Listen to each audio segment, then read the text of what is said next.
श्री गणेशाय नमः। अथ श्री दामोदराष्टकम्। सिन्धुदेशोद्भवो विप्रो नाम्ना सत्यव्रतः शुधिः। विरक्त इन्द्रियार्थेभ्यस्तत्ता पुत्रगृहादिकम्।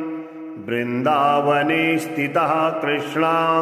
मारिराधदिवानिशम्। निःस्वः सत्यव्रतो विप्रो निर्जने व्यग्रमानसः। कार्तिके पूजयामास प्रीत्या दामोदरं नृपा। तृतीये अह्निशक्तेत् भुङ्क्ते पत्रं मूलं फलं तथा। पूजयित्वा हरिं स्तौति प्रीत्या दामोदराभिधम्।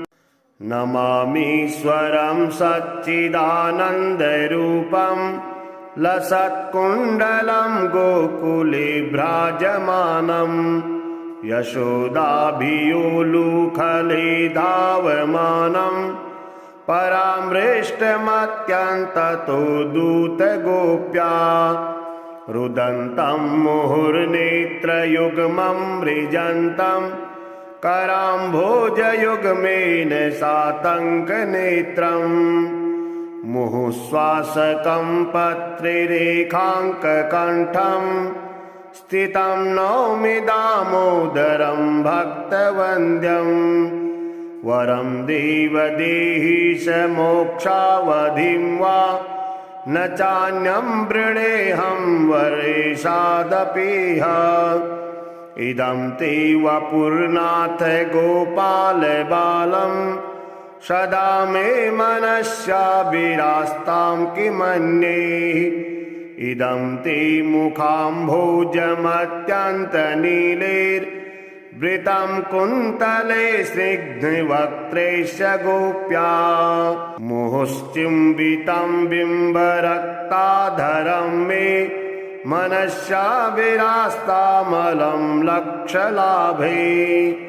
नमो देव दामोदरानन्त विष्णो। प्रसीद प्रभो दुःखजालाब्धिमग्रम्। कृपादृष्टिवृष्ट्यातिदीनं च रक्ष। गृहाणेश मामज्ञमेवाक्षिदृश्यम्। कुबेरात्मजो वृक्षमूर्तिर्च यद्यत्। त्वया मोचितो भक्तिभाजौ कृतौ च। तथा प्रेम भक्तिं स्वकामे प्रयच्छ। न मोक्षे ग्रहो मेऽस्ति दामोदरेह। नमस्ते सुदाम्ने स्फुरद्दीप्तधाम्ने। तथोरथस्थ विश्वस्य धाम्ने नमस्ते। नमो राधिकायै त्वदीयप्रियायै। नमो नन्तलीलाय देवाय तुभ्यं। नारद उवाच सत्यव्रतद्विजस्तोत्रं। श्रुत्वा दामोदरो हरिः विद्युल्लीला चमत्कारो। हृदये सैनिकैरभूत्। सिन्धुदेशोद्भवो विप्रो नाम्ना सत्यव्रतः शुधिः। विरक्त इन्द्रियार्थेभ्यस्तत्ता पुत्रगृहादिकम्। वृन्दावने स्थितः कृष्ण मारिराधदिवानिशम्। निःस्वः सत्यव्रतो विप्रो निर्जने व्यग्रमानसः। कार्तिके पूजयामास प्रीत्या दामोदरं नृपा। तृतीये अह्निशक्तेत् भुङ्क्ते पत्रं मूलं फलं तथा। पूजयित्वा हरिं स्तौति प्रीत्या दामोदराभिधम्।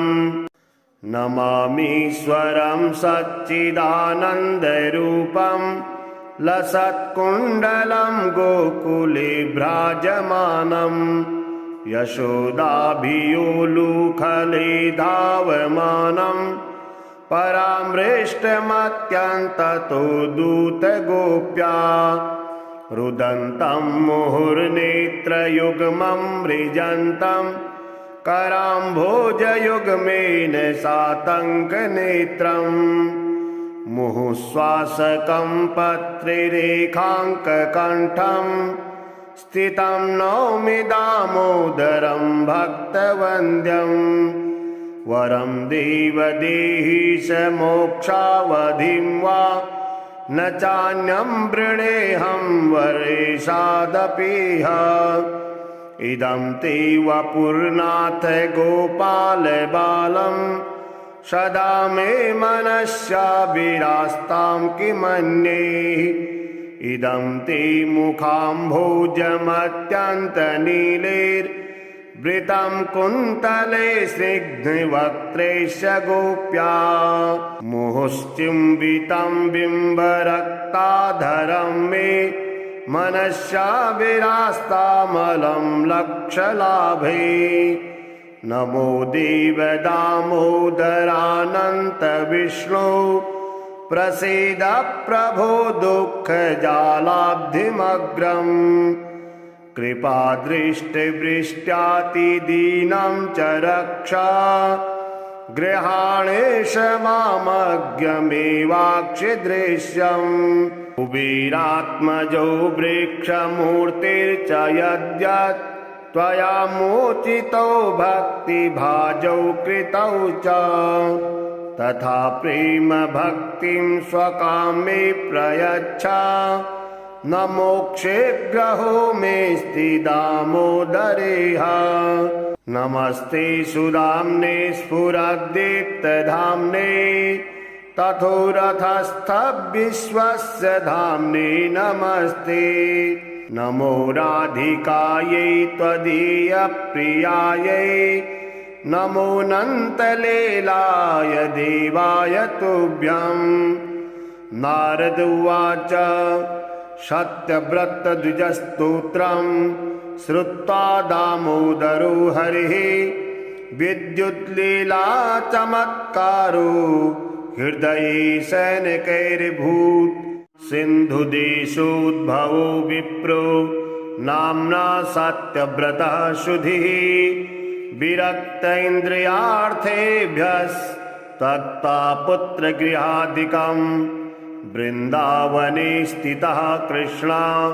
मारिराधदिवानिशं निःस्वः सत्यव्रतो विप्रो निर्जने व्यग्रमानसः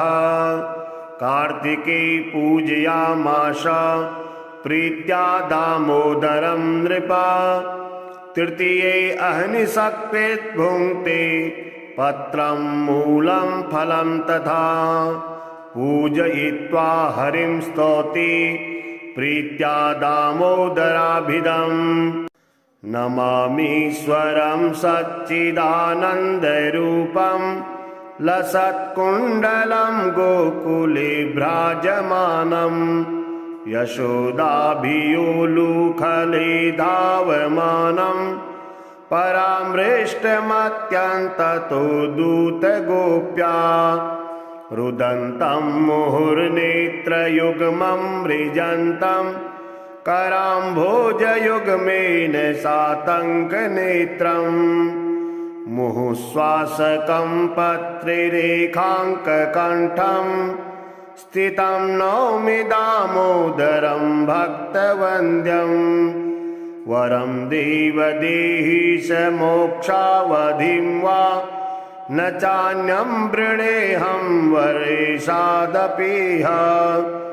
इदं ते वपुर्नाथ गोपाल बालं सदा मे मनस्या विरास्तां किमन्ये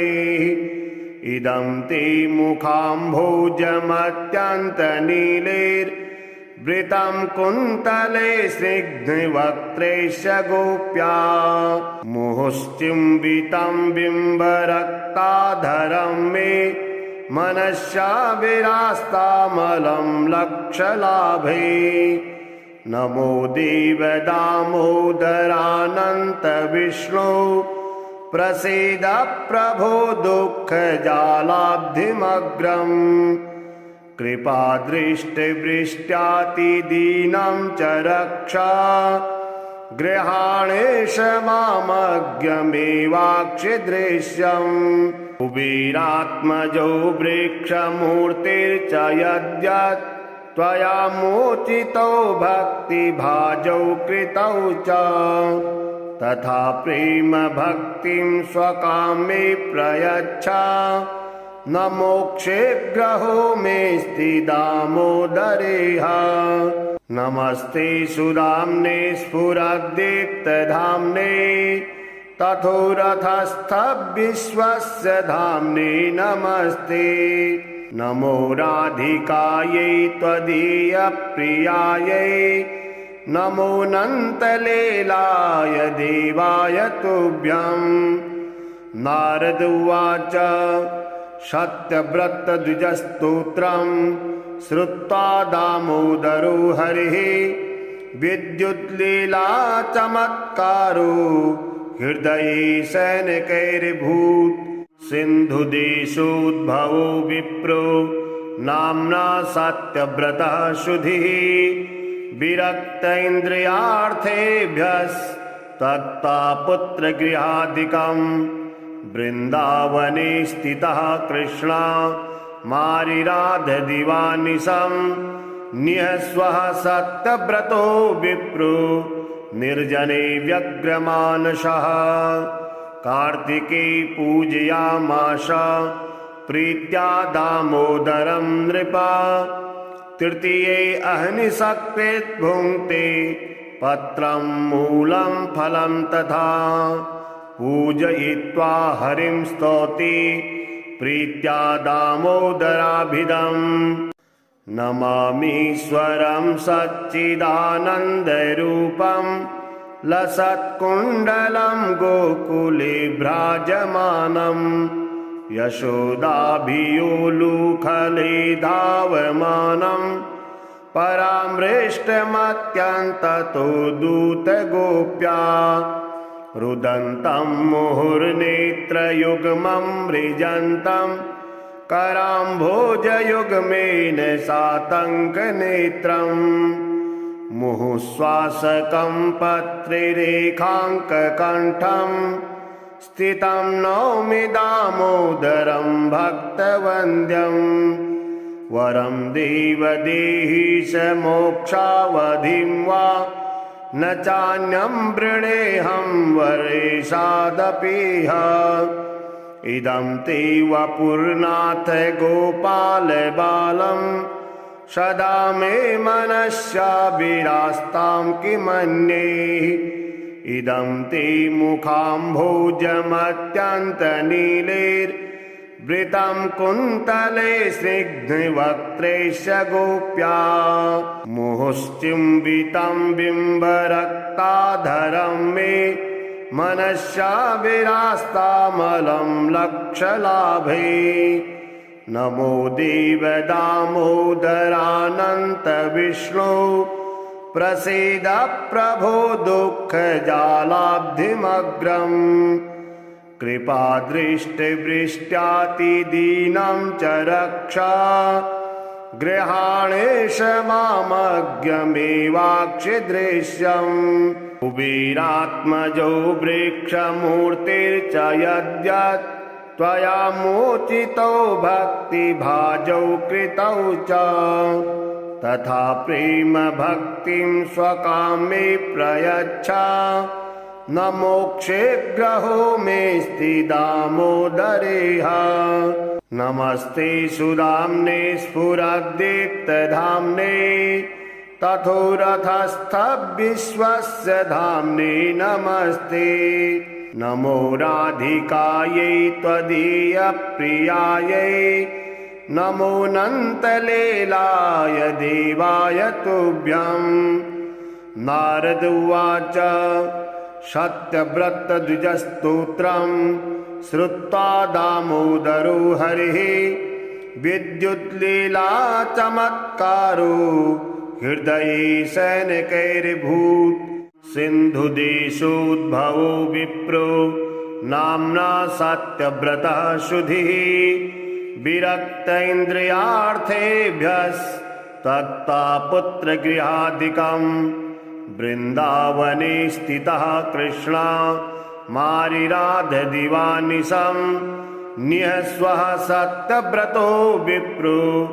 निर्जने व्यग्रमानसः कार्तिके पूजयामास प्रीत्या दामोदरं नृपा तृतीये अह्निशक्रेत् भुङ्क्ते पत्रं मूलं फलं तथा पूजयित्वा हरिं स्तौति प्रीत्या दामोदराभिधम् नमामीश्वरं सच्चिदानन्दरूपं लसत्कुण्डलं गोकुले भ्राजमानं यशोदाभियोलुखले धावमानं परामृष्टमत्यन्ततो दूतगोप्या रुदन्तं मुहुर्नेत्रयुग्मं मृजन्तं कराम्भोजयुग्मेन सातङ्कनेत्रम् मुहुश्वासकं पत्रिरेखाङ्ककण्ठं स्थितं नौमि दामोदरं भक्तवन्द्यम् वरं देव देहि स मोक्षावधिं वा न चान्यं वृणेऽहं वरेशादपीह इदं ते वपुर्नाथ गोपालबालं सदा मे मनस्या विरास्तां किमन्ये इदं ते मुखाम्भोजमत्यन्तनीलैर्वृतं कुन्तले स्निग्धवक्त्रैश्च गोप्या मुहुश्चिम्बितं बिम्बरक्ताधरं मे मनस्या विरास्तामलं लक्षलाभे नमो देव दामोदरानन्त विष्णु प्रसीद प्रभो दुःखजालाब्धिमग्रम् कृपादृष्टिवृष्ट्यातिदीनं च रक्षा गृहाणेश मामज्ञमेवाक्षिदृश्यम् कुबेरात्मजो वृक्षमूर्तिर्च यद्यत् त्वया मोचितो भक्तिभाजौ कृतौ च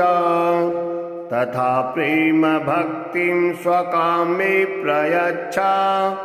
न मोक्षे ग्रहो मेऽस्ति दामोदरेह नमस्ते सुदाम्ने स्फुरद्दीप्तधाम्ने तथोरथस्थ विश्वस्य धाम्ने नमस्ते नमो राधिकायै त्वदीयप्रियायै नमो नन्तलीलाय देवाय तुभ्यम् नारद उवाच सत्यव्रतद्विजस्तोत्रम् श्रुत्वा दामोदरो हरिः विद्युल्लीला चमत्कारो हृदये सैनिकैर्भूत् सिन्धुदेशोद्भवो विप्रो नाम्ना सत्यव्रतः शुधिः विरक्त इन्द्रियार्थेभ्यस्तत्ता पुत्रगृहादिकम् वृन्दावने स्थितः कृष्ण मारिराधदिवानिशम् निःस्वः सत्यव्रतो विप्रो निर्जने व्यग्रमानसः कार्तिके पूजयामास प्रीत्या दामोदरं नृपा तृतीये अह्निशक्रेत् भुङ्क्ते पत्रं मूलं फलं तथा पूजयित्वा हरिं स्तौति प्रीत्या दामोदराभिधम् नमामीश्वरं सच्चिदानन्दरूपं लसत्कुण्डलं गोकुले भ्राजमानं यशोदाभियोलुखले धावमानं परामृष्टमत्यन्ततो दूतगोप्या रुदन्तं मुहुर्नेत्रयुग्मं मृजन्तं कराम्भोजयुग्मेन सातङ्कनेत्रम् मुहुश्वासकं पत्रिरेखाङ्ककण्ठं स्थितं नौमि दामोदरं भक्तवन्द्यं वरं देव देहि स मोक्षावधिं वा न चान्यं वृणेऽहं वरेशादपीह इदं ते वपुर्नाथ गोपाल बालं सदा मे मनस्या विरास्तां किमन्ये इदं ते मुखाम्भोजमत्यन्तनीलैर्वृतं कुन्तले स्निग्धवक्त्रैश्च गोप्या मुहुश्चिम्बितं बिम्बरक्ताधरं मे मनस्या विरास्तामलं लक्षलाभे नमो देव दामोदरानन्त विष्णो प्रसीद प्रभो दुःखजालाब्धिमग्रम् कृपादृष्टिवृष्ट्यातिदीनं च रक्षा गृहाणेश मामज्ञमेवाक्षिदृश्यम् कुबेरात्मजो वृक्षमूर्तिर्च यद्यत् त्वया मोचितो भक्तिभाजौ कृतौ च तथा प्रेम भक्तिं स्वकामे प्रयच्छ न मोक्षे ग्रहो मेऽस्ति दामोदरेह नमस्ते सुदाम्ने स्फुरद्दीप्तधाम्ने तथोरथस्थ विश्वस्य धाम्ने नमस्ते नमो राधिकायै त्वदीयप्रियायै नमो नन्तलीलाय देवाय तुभ्यं नारद उवाच सत्यव्रतद्विजस्तोत्रं श्रुत्वा दामोदरो हरिः विद्युल्लीलाचमत्कारो हृदये सैनिकैर्भूत् सिन्धुदेशोद्भवो विप्रो नाम्ना सत्यव्रतः शुधिः विरक्त इन्द्रियार्थेभ्यस्तत्ता पुत्रगृहादिकम् वृन्दावने स्थितः कृष्ण मारिराधदिवानिशं निःस्वः सत्यव्रतो विप्रो निर्जने व्यग्रमानसः कार्तिके पूजयामास प्रीत्या दामोदरं नृपा तृतीये अह्निशक्ते भुङ्क्ते पत्रं मूलं फलं तथा पूजयित्वा हरिं स्तौति प्रीत्या दामोदराभिधम् नमामीश्वरं सच्चिदानन्दरूपं लसत्कुण्डलं गोकुले भ्राजमानं यशोदाभियोलुखले धावमानं परामृष्टमत्यन्ततो दूतगोप्या रुदन्तं मुहुर्नेत्रयुग्मं मृजन्तं कराम्भोजयुग्मेन सातङ्कनेत्रम् मुहुश्वासकं पत्रिरेखाङ्ककण्ठं स्थितं नौमि दामोदरं भक्तवन्द्यं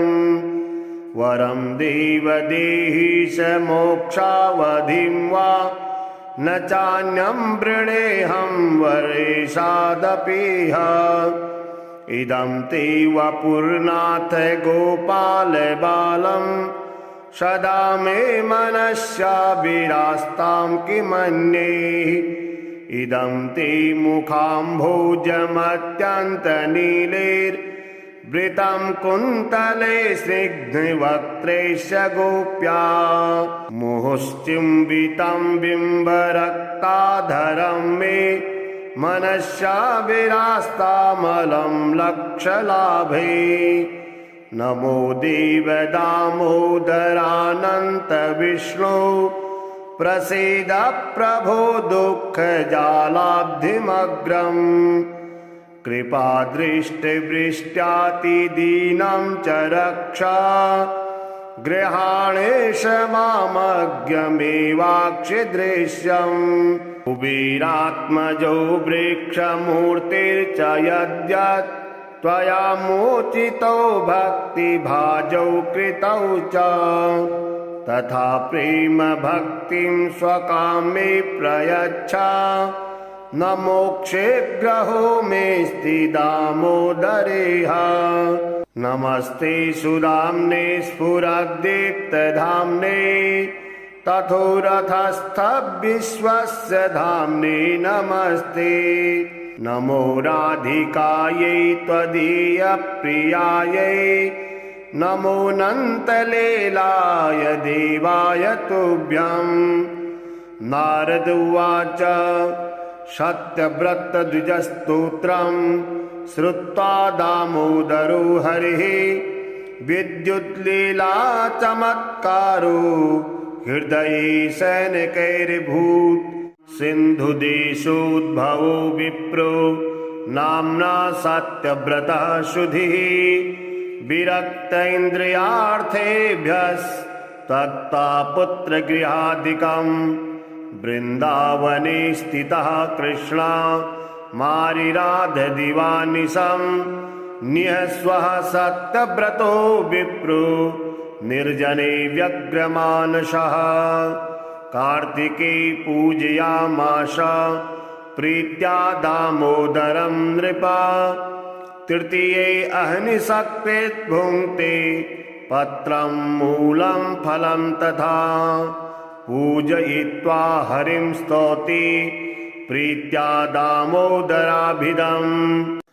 नमामीश्वरं सच्चिदानन्दरूपं लसत्कुण्डलं गोकुले भ्राजमानं यशोदाभियोलुखले धावमानं परामृष्टमत्यन्ततो दूतगोप्या रुदन्तं मुहुर्नेत्रयुग्मं मृजन्तं कराम्भोजयुग्मेन सातङ्कनेत्रम् मुहुश्वासकं पत्रिरेखाङ्ककण्ठं स्थितं नौमि दामोदरं भक्तवन्द्यम् वरं देव देहि स मोक्षावधिं वा न चान्यं वृणेऽहं वरेशादपीह इदं ते वपुर्नाथ गोपाल बालं सदा मे मनस्या विरास्तां किमन्ये इदं ते मुखाम्भोजमत्यन्तनीलैर्वृतं कुन्तले स्निग्धवक्त्रैश्च गोप्या मुहुश्चुम्बितं बिम्बरक्ताधरं मे मनस्या विरास्तामलं लक्षलाभे नमो देव दामोदरानन्त विष्णो प्रसीद प्रभो दुःखजालाब्धिमग्रम् कृपादृष्टिवृष्ट्यातिदीनं च रक्ष गृहाणेश मामज्ञमेवाक्षिदृश्यम् कुबेरात्मजो वृक्षमूर्तिर्च यद्यत् त्वया मोचितो भक्तिभाजौ कृतौ च तथा प्रेम भक्तिं स्वकामे प्रयच्छ न मोक्षे ग्रहो मेऽस्ति दामोदरेह नमस्ते सुदाम्ने स्फुरद्दीप्तधाम्ने तथोरथस्थ विश्वस्य धाम्ने नमस्ते नमो राधिकायै त्वदीयप्रियायै नमोऽनन्तलीलाय देवाय तुभ्यं नारद उवाच सत्यव्रतद्विजस्तोत्रम् श्रुत्वा दामोदरो हरिः विद्युल्लीला चमत्कारो हृदये सैनिकैर्भूत् सिन्धुदेशोद्भवो विप्रो नाम्ना सत्यव्रतः शुधिः विरक्त इन्द्रियार्थेभ्यस्तत्ता पुत्रगृहादिकम् वृन्दावने स्थितः कृष्ण मारिराधदिवानिशं निःस्वः सत्यव्रतो विप्रो निर्जने व्यग्रमानसः कार्तिके पूजयामास प्रीत्या दामोदरं नृपा तृतीये अहनिशक्ते भुङ्क्ते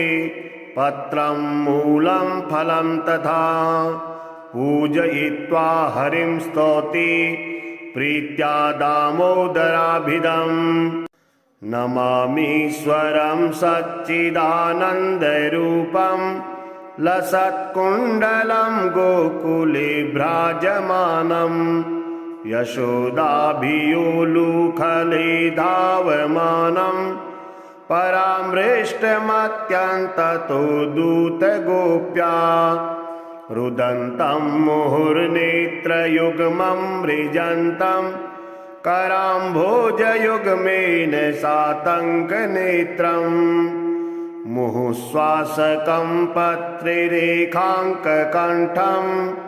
स्थितं नौमि दामोदरं भक्तवन्द्यं वरं देवदेहि स मोक्षावधिं वा न चान्यं वृणेऽहं वरेशादपीह इदं ते वपुर्नाथ गोपालबालं सदा मे मनस्या विरास्तां किमन्ये इदं ते मुखाम्भोजमत्यन्तनीलैर्वृतं कुन्तले स्निग्धवक्त्रैश्च गोप्या मुहुश्चिम्बितं बिम्बरक्ताधरं मे मनस्या विरास्तामलं लक्षलाभे नमो देव दामोदरानन्त विष्णो प्रसीद प्रभो दुःखजालाब्धिमग्रम् कृपादृष्टिवृष्ट्यातिदीनं च रक्षा गृहाणेश मामज्ञमेवाक्षिदृश्यम् कुबेरात्मजो वृक्षमूर्तिर्च यद्यत् त्वया मोचितो भक्तिभाजौ कृतौ च तथा प्रेम भक्तिं स्वकामे प्रयच्छ न मोक्षे ग्रहो मेऽस्ति दामोदरेह नमस्ते सुदाम्ने स्फुरद्दीप्तधाम्ने तथोरथस्थ विश्वस्य धाम्ने नमस्ते नमो राधिकायै त्वदीयप्रियायै नमो नन्तलीलाय देवाय तुभ्यं नारद उवाच सत्यव्रतद्विजस्तोत्रं श्रुत्वा दामोदरो हरिः विद्युल्लीलाचमत्कारो हृदये सैनिकैरभूत् सिन्धुदेशोद्भवो विप्रो नाम्ना सत्यव्रतः शुधिः विरक्त इन्द्रियार्थेभ्यस्तत्ता पुत्रगृहादिकम् वृन्दावने स्थितः कृष्ण मारिराधदिवानिशं निःस्वः सत्यव्रतो विप्रो निर्जने व्यग्रमानसः कार्तिके पूजयामास प्रीत्या दामोदरं नृपा तृतीये अहनिशक्ते भुङ्क्ते पत्रं मूलं फलं तथा पूजयित्वा हरिं स्तौति प्रीत्या दामोदराभिधम् नमामीश्वरं सच्चिदानन्दरूपं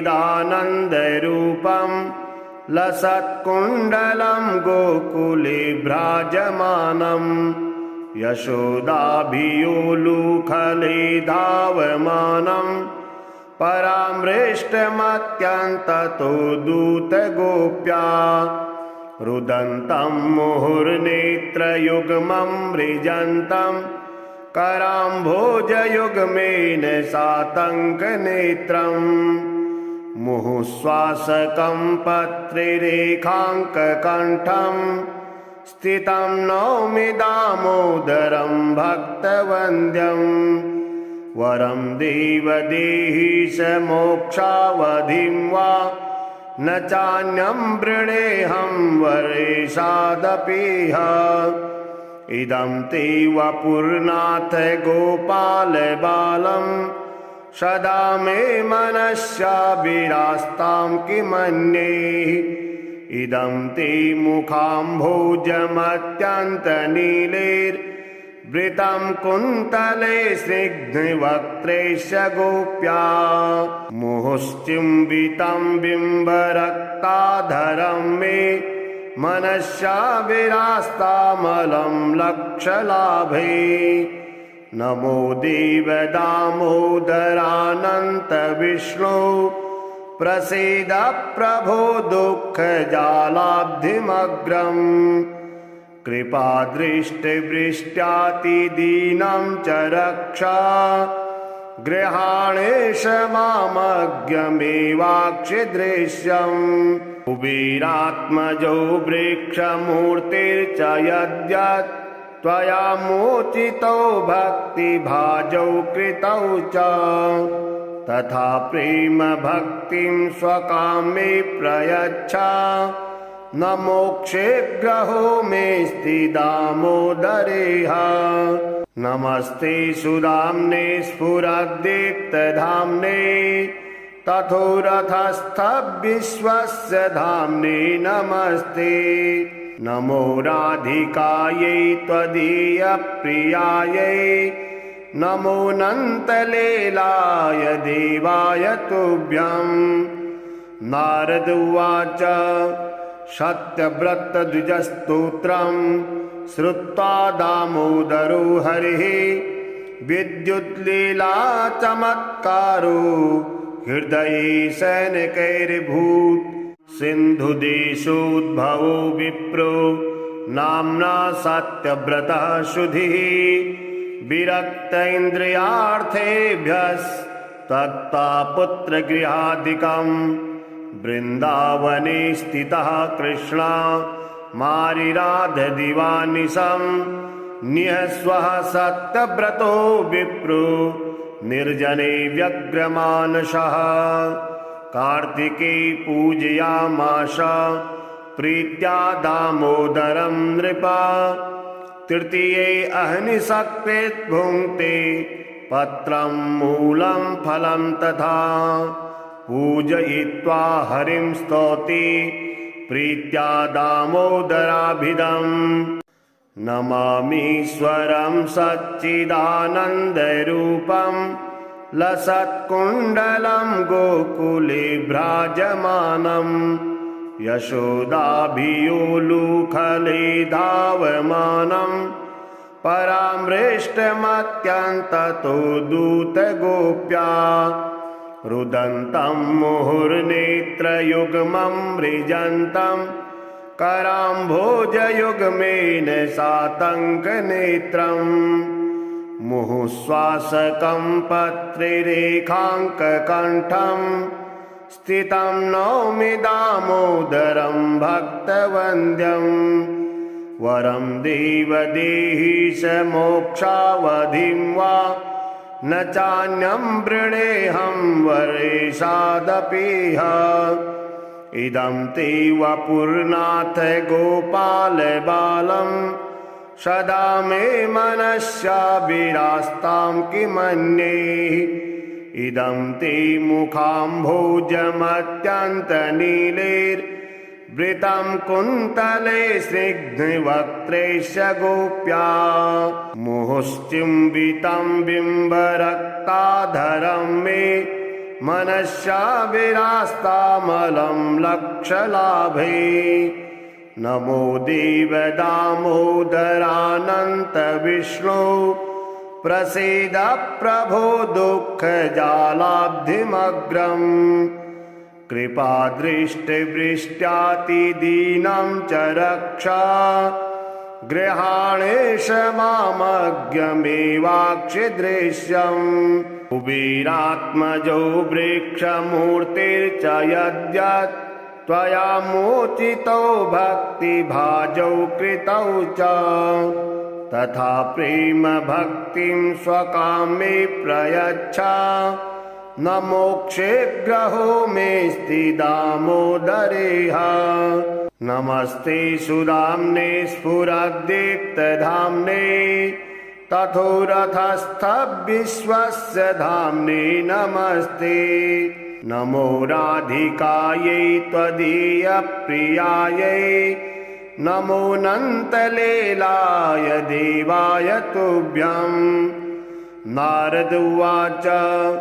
सत्यव्रतद्विजस्तोत्रं श्रुत्वा दामोदरो हरिः विद्युल्लीला चमत्कारो हृदये सैनिकैरभूत्